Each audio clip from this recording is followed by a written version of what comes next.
This project adds a tippy seat mount to the Speedstroke kayak ergometer, which allows you to recruit abdominal muscles in a dynamic similar to what's needed to balance a racing kayak.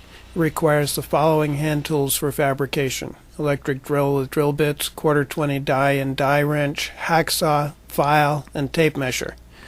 I made mine to fit a Nello high back seat. Yours may be different depending on the dimensions of your seat and how it attaches to the boat. For the metal parts, I used one 3-foot section of 1 inch by 1/8 inch aluminum angle, one piece of 1/4 inch aluminum rod, 4 1032 roundhead machine screws 3/4 of an inch long with 4 nylock nuts, 4 1/4 inch flat washers, and 2 1/4-20 nylock nuts. First, I measured and cut the aluminum angle to length. It's important to make the mount short enough to allow for the spacer washers.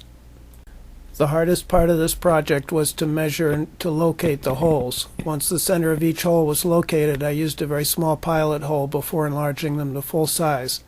Next, I cut the aluminum rod to length and cut threads on both ends to fit the 1/4 inch nylock nuts. The threads must stop before the bearing surface. Then I drilled clearance holes in the existing mount for the pivot rod. Next, I made mini cell dampers. These are the dimensions I used. Increasing the 2.5 inch length will add more stability. I assembled the tippy mount and installed it on the Speedstroke with spacer washers. The mini cell dampers were added last. They're forced in between the tippy mount and the Speedstroke rails. They're purposely made big so they will stay in without glue, because you will need to remove them after each use to stop them from becoming permanently compressed. All that's left is to add the seat and start paddling.